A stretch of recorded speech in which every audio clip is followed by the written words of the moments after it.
paz do Senhor Jesus. A paz do Senhor Jesus. No vídeo anterior, nós falamos sobre a morte de Cristo, né? Foi dito os detalhes da morte do Senhor. E aqui a gente já queria agradecer a cada um que tirou um pouco do seu tempo e assistiu esse vídeo, até mesmo curtiu. Amém? O intuito do canal é somente trazer pregações, é só trazer informações sobre a Bíblia. Amém? Amém. Agora você pode estar em casa, para quem já assistiu o vídeo passado, né, sobre a crucificação, alguém pode estar perguntando agora, e o que acontece após a crucificação de Jesus com os apóstolos? O que aconteceu com os 12 apóstolos? Você já sabe? Antes da gente falar sobre o que aconteceu com eles, eu já queria convidar você a pegar a sua Bíblia, tá? Todos os vídeos a gente convida. É interessante e é extremamente importante. Pegue a palavra de Deus, certo? Traga até onde você está. E a gente, antes de fazer a leitura da palavra, queria te convidar a você curvar a sua cabeça. Você pode estar no trabalho, você pode estar dentro do coletivo. Aonde você estiver, curva a sua cabeça e participe dessa oração. Ah, mas é um vídeo. Mesmo que essa oração esteja gravada, ela vai surgir efeitos sobre a sua vida, tá bom? Nós queremos interceder por você e também orar e te abençoar com toda sorte de bênção. Senhor, nós te damos graça no dia de hoje, porque o Senhor nos escolheu mais uma vez para sermos instrumentos teu, para falar a respeito da tua palavra, trazer aqui uma mensagem, Senhor, talvez de orientação, de ensino, e também como, mais uma vez, o Senhor revelando e mostrando o teu amor pelas nossas vidas. Eu te peço que essa pessoa que está assistindo, curvou a sua cabeça em reverência a ti, está conversando contigo nesse momento em pensamento, participando da oração e não somente acompanhando as nossas vozes. Senhor, eu te peço que o teu Espírito esteja sobre a sua vida, que toda sorte de bênção esteja sobre a sua casa, que todos os seus projetos, os seus sonhos, aquilo que ela projetou no seu coração para esse ano de 2021 venha a ser alcançado. Mesmo que nós estejamos enfrentando uma grande pandemia, uma grande adversidade mundial, nós estamos crendo, Senhor, que o teu Espírito Santo tem nos sustentado. E ainda assim, que as ondas, meu Pai, estejam gigantescas, ainda que várias pessoas estejam vivendo verdadeiramente o deserto das suas vidas, que estejam enfrentando inúmeras adversidades, nós estamos crendo que o Senhor tem nos sustentado na destra das tuas mãos. E nesse momento, nós queremos reconhecer com gratidão o teu amor e a tua misericórdia. Nós queremos louvar e engrandecer o teu nome através desse vídeo, através dessa mensagem, que a essa pessoa, onde ela estiver, seja trabalho, seja dentro do coletivo, seja em casa, ela venha a ser abençoada. Em nome do Senhor Jesus. Amém. Amém. Pega a sua Bíblia, abra aí no Evangelho segundo Marcos, capítulo 3 e versículo 13, que diz assim: E subiu a um monte e chamou a si o que eles queriam, e vieram a ele. E ele ordenou 12 para que estivesse com ele e que ele pudesse enviar para pregar e ter poder para curar enfermidades e expulsar demônios. Olha que interessante. O Senhor, ele não só convida os discípulos a vir até ele, tomar posse, né, se associar à sua missão. Eu queria enfatizar aqui uma mensagem que foi trazida pela pastora Silvana no Ministério Despertar Remanescente, e eu tomei posse dessa parte da pregação, desse ensinamento. Cristo, ele se preparou durante 30 anos para viver um ministério de 3 anos. Então que você se prepare, que você instrua. Se você é ministro, se você é ministro do Senhor Jesus, se você é instrumento de Deus, se prepare para viver aquilo que Deus preparou para que você viesse viver. Amém? Então, voltando aqui para os versículos que foram lidos, eu provei para você que o Senhor tanto chamou, vocacionou eles, mostrando, né, associando, vai falar em Mateus, quando Cristo ele está entrando no barco de Pedro e ele ministra, ele prega para as pessoas a pesca maravilhosa, ele dá ordem para Pedro. A pesca maravilhosa acontece mediante a voz de Cristo, mediante a ordem, a orientação. Ele norteou Pedro: agora tu vai lançar a rede, mas é sobre a minha palavra. E o milagre acontece. Dali, Pedro é convidado. Isso está falando lá em Mateus. Só que no Evangelho de Marcos e Lucas, você vai encontrar o Senhor citando, né?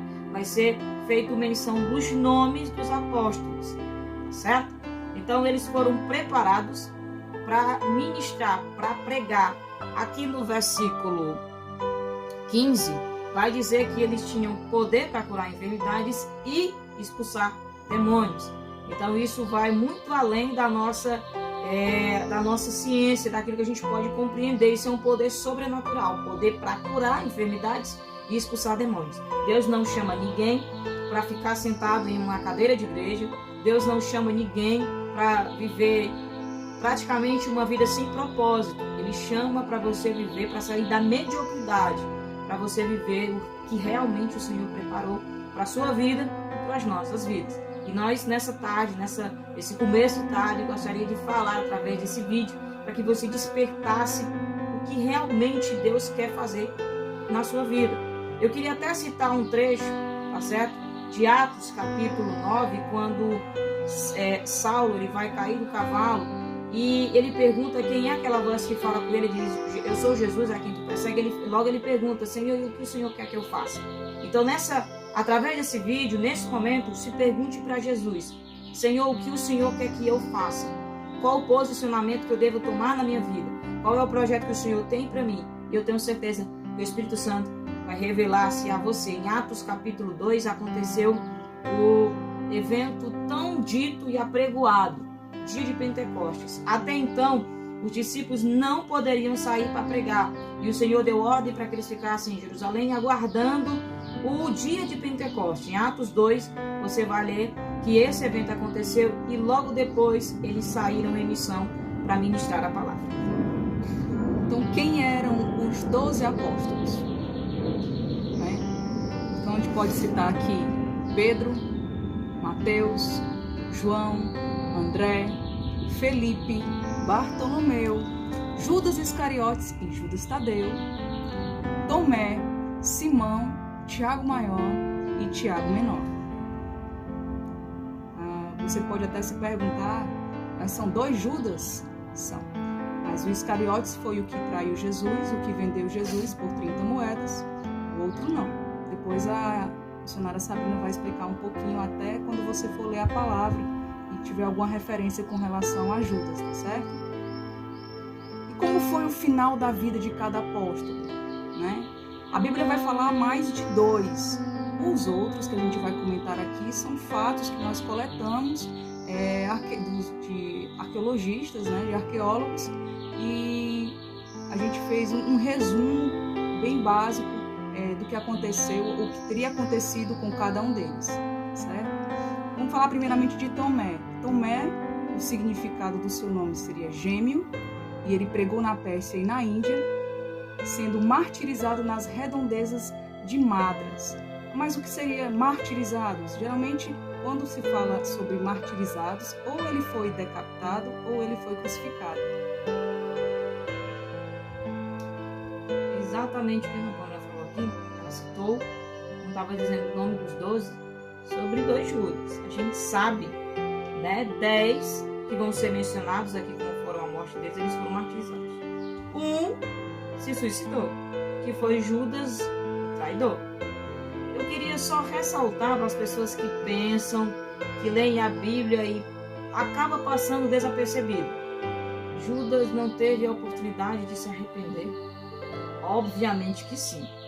Ele esteve até na mesma posição que Pedro. Um traiu, o outro negou. Os 2 fizeram a mesma coisa, certo? Um só fez a venda e recebeu o pagamento, e o outro, ele praticamente negou diante da multidão que estava dizendo: tu andava com Jesus. E foi por 3 vezes, não foi uma vez. Ele teve 3 oportunidades, mas isso Cristo já havia dito para ele, antes mesmo, né, do galo cantar, tu me negarás. E isso aconteceu. Então, o Judas que está falando, ele se suicidou, ele teve sim a oportunidade de se arrepender, mas a Bíblia vai mencionar que Satanás, ele entrou no coração de Judas, ele se apoderou do interior de Judas. Então, consequentemente, ele estava ali numa luta interna e externa, porque quando o maligno ele toma posse da vida de alguém, ele age principalmente na psique e no coração. Então o campo de batalha de Judas foi aqui. E o que ele, a imagem que ele teve, as informações que ele teve. Eu traí Cristo, eu traí Jesus. Ele tentou devolver as moedas, mas o mal já estava feito, né? A traição já tinha sido executada. E a informação que ele recebe, se eu tirar minha vida, tudo se arruma, o bagunçado que eu fiz, as coisas vão voltar para o lugar. Vou fugir do problema. Não é exatamente isso que acontece, tá? Quem sabe, Deus está falando com você através desse vídeo. Em nome de Jesus.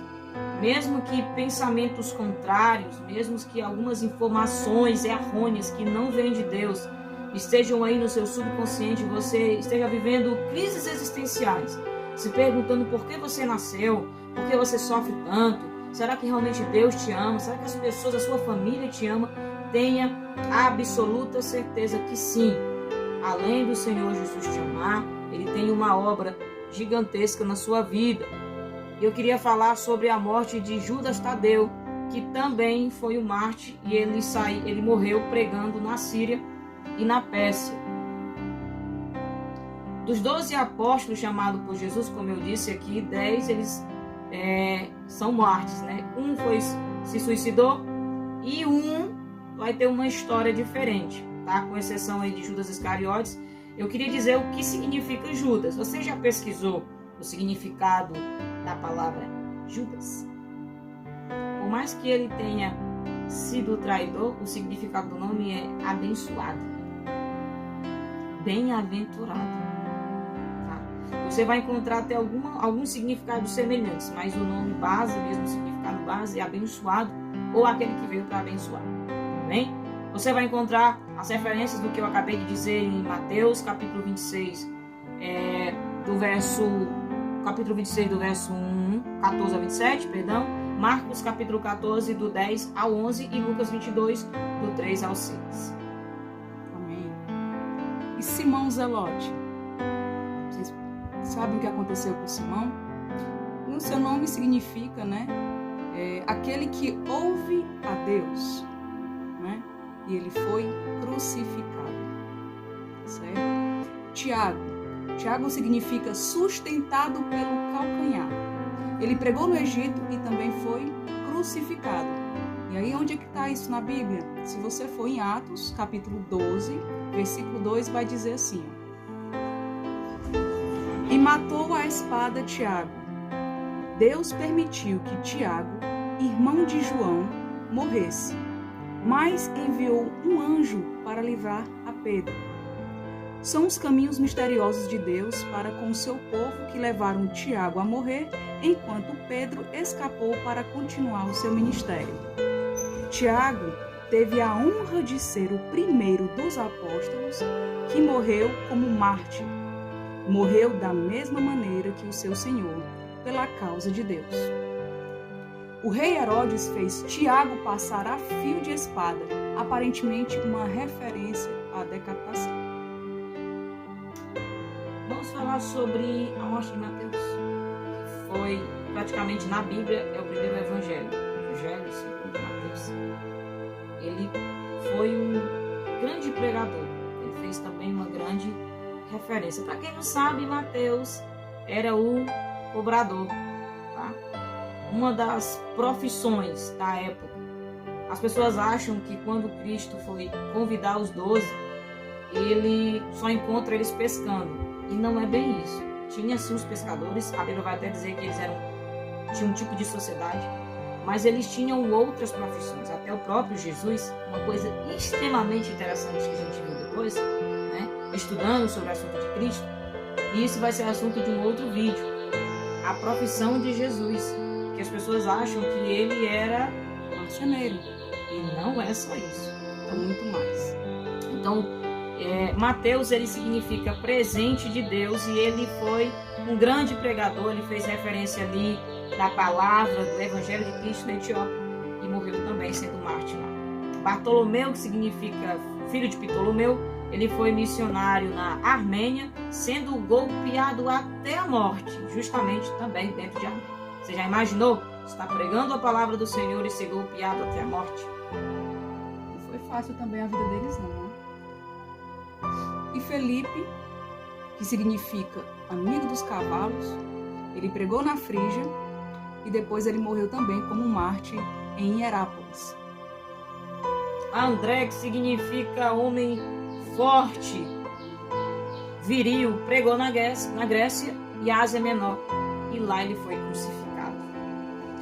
Tiago, mais velho, pregou em Jerusalém, em Judeia, e foi decapitado por Herodes. Herodes gostava de cortar as cabeças, né? O último apóstolo a morrer, João, que significa o Senhor é misericordioso. Olha que significado de nome lindo. Então você que tem o nome de João já sabe que significa o Senhor é misericordioso. Muito lindo. Ele encontrou um destino muito diferente. Antes de começar a ministrar, falando várias pregações, até mesmo sobre Apocalipse, né, que o autor é João, eu não entendia muito bem se ele havia morrido lá. Anos depois de começar a pregar, estudando, me instruindo na palavra, foi que eu vim descobrir que ele não morreu na ilha de Patmos, tá? E foi justamente a exceção. Você vai encontrar aí alguns estudos que vão dizer que ele foi para a ilha de Patmos, tá? Ele foi jogado lá e depois ele foi exilado. Acredita-se que ele tenha, no final da sua vida, tenha tido um pouco de paz e morreu de causas naturais, certo? Isso a gente não passa informação, tá certo? Sem antes estudar. E no final do vídeo eu vou colocar as referências de onde a gente tirou isso aí, se você quiser dar uma olhada, tá bom? Então, tudo tem base. João, ele foi realmente para a ilha de Patmos, onde ele recebeu a revelação do Apocalipse, mas ele não morreu lá, tá? João não morreu. Antes dele ir para a ilha de Patmos, o que aconteceu foi bem interessante. Ele foi jogado, né, dentro de um tacho de óleo quente. Um país que tem esse costume de fazer com os animais, se eu não me engano, é a China e a Índia. Ou China ou Índia. Acho que é a China. A China. Eles têm um hábito esquisito. Eles preparam, deixam o óleo fervendo e colocam cães e gatos vivos. A adrenalina na hora da morte, né? A agonia ali deixa a carne mais suculenta.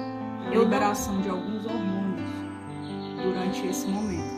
Eu não sei, tá? Qual era o intuito. Se realmente era matar e envergonhar o pregador João, mas o que acontece é inusitado. Esse Deus, ele não deixa barato. E algo maravilhoso que se tornou histórico e alcançou inúmeras pessoas que foram salvas, tá? Exatamente, o Coliseu, ele foi lançado em um tacho de óleo quente, mas ele não morreu. A Bíblia vai mencionar que o tacho, né, o óleo quente estava fervendo, ele foi lançado lá, mas ele não morreu. O interessante, a multidão que presenciou isso glorificou o nome do Senhor e outras pessoas reconheceram Cristo como o Salvador. Então, a pregação foi ministrada às vidas que estavam ali, aos corações que estavam ali, enquanto ele descia, os homens estavam descendo ele dentro do tacho de óleo quente, e o que era para se esperar um homem se debatendo, morrendo, agoniado, nada lhe aconteceu. Sabe o que isso me faz lembrar? Os 3 jovens que estavam e foram lançados dentro da fornalha e o 4º homem estava com ele. Esse 4º homem era Jesus. E foi o mesmo que deu o livramento para João. Amém.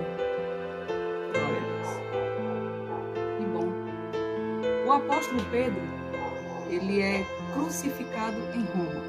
Um dos principais apóstolos de Jesus, Pedro, né, que é o significa de pedra, ele foi crucificado em Roma entre 64 e 67 na era cristã. Lá em Roma, Cristo lhe havia dado esse nome para simbolizar a sua função de fundador da igreja. No caso, o significado de pedra, né? A tradição afirma que ele foi crucificado de cabeça para baixo. Eu acho, nesse momento, que eu tenho quase certeza, se não me falha a memória, que ele deve ter feito isso por não se achar digno de ser crucificado como seu mestre. Então ele pediu para que ele fosse crucificado de cabeça para baixo. Que ato de amor, não é? Com certeza. Pedro nasceu em Bethsaida, é assim? Isso, na Galileia. Pescador no lago Tiberíades. Junto com o irmão André, o seu nome de batismo era Simão. De seu próprio pedido, foi crucificado de cabeça para baixo, porque se considerava indigno de ser crucificado da mesma maneira que o seu Senhor. Amém. Gostaria de falar que o que foi lido aqui pela irmã Pamela, você encontra na Bíblia pentecostal, tá? As referências, os estudos que estão nela, todos são confiáveis. Amém? Isso aí é uma explicação do versículo 18 que ela acabou de ler. Mas sem perca de tempo, eu queria também deixar aqui um versículo para a sua reflexão. Está em 2ª Carta de Coríntios, capítulo 14, verso 17. Porque a nossa leve aflição, a qual é momentânea, opera em nós um extraordinário peso de glória. Não olhamos para as coisas que se veem, mas para as coisas que não se veem. Porque as coisas que se veem são temporais, mas as que não se veem são eternas. Amém?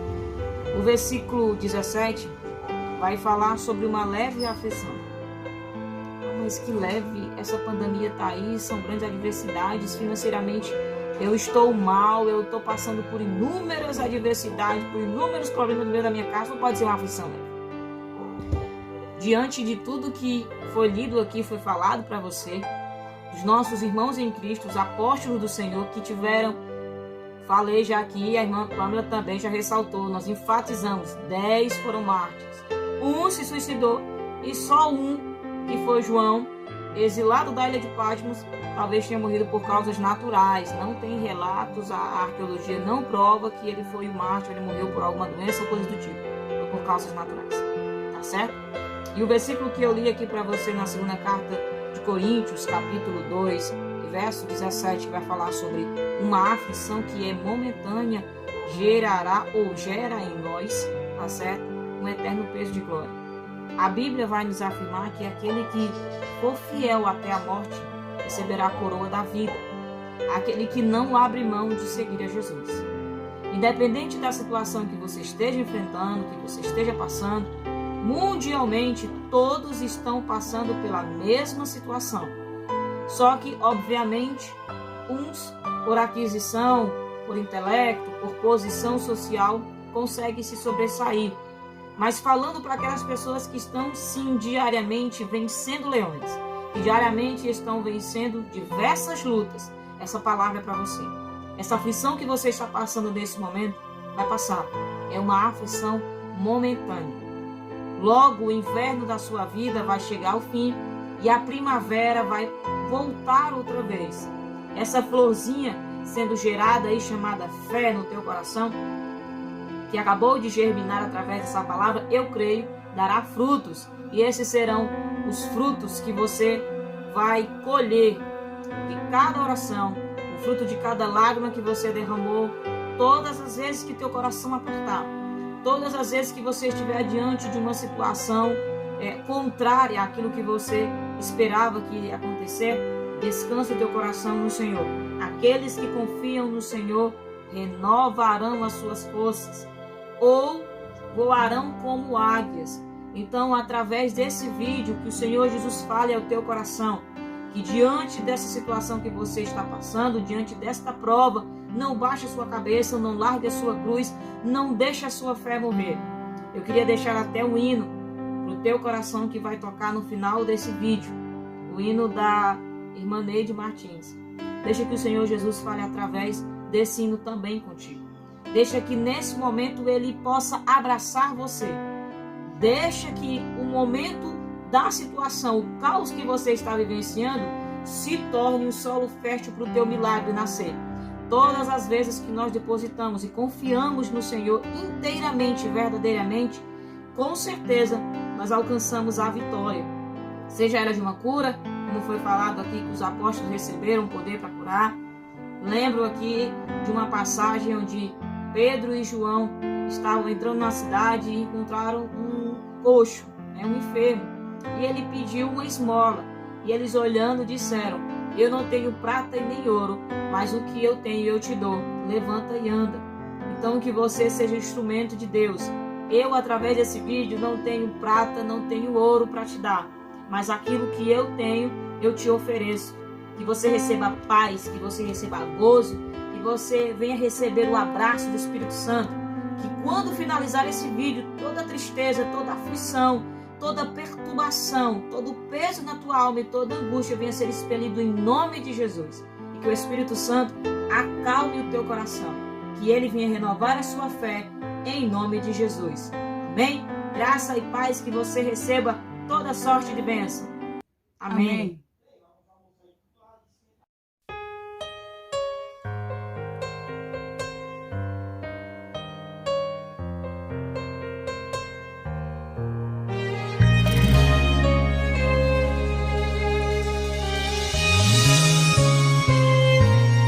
Foi difícil tudo que passou, o caminho que você trilhou, tantas lutas e sem entender, e sempre perguntando por quê. Fica calmo, Deus nunca errou, tu és o alvo que ele acertou. Mas esse tempo de chorar é necessário, é Deus capacitando pra você viver o extraordinário. Precisas entender que até quando te humilharam, Deus estava com você. Quando as portas se fecharam, Deus estava com você. Quando nem conseguia parar de chorar, Deus estava contigo pra te consolar. E mesmo em meio à perda, Deus estava com você. Quando te caluniaram, Deus estava com você. Precisas entender que não está sozinho, mesmo na estrada cheia de espinhos.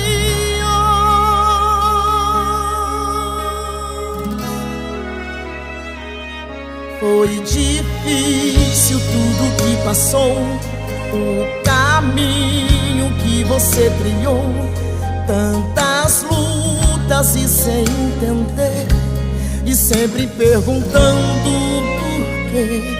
Fica calmo, Deus nunca errou, tu és o alvo que ele acertou. Mas esse tempo de chorar é necessário, é Deus capacitando pra você viver o extraordinário. Precisas entender que até quando te humilharam, Deus estava com você. Quando as portas se fecharam, Deus estava com você. Quando nem conseguia parar de chorar, Deus estava contigo pra te consolar. E mesmo em meio à perda, Deus estava com você. Quando te caluniaram, Deus estava com você. Precisas entender que não está sozinho, mesmo na estrada cheia de espinhos.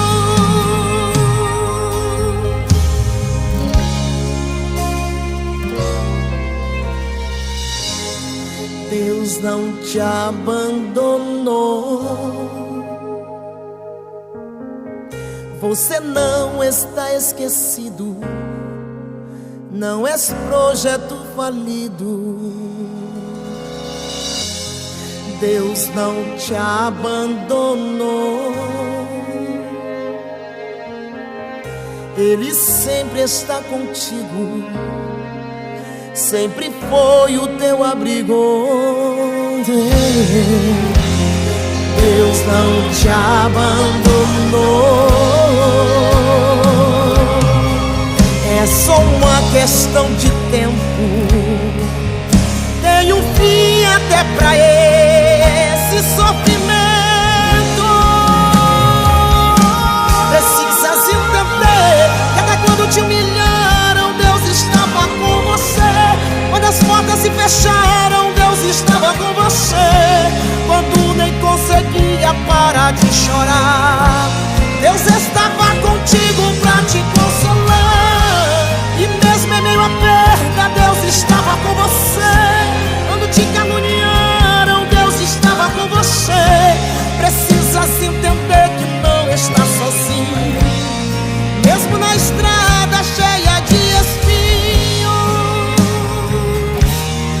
Precisa se entender que até quando te humilharam, Deus estava com você. quando as portas se fecharam, Deus estava com você.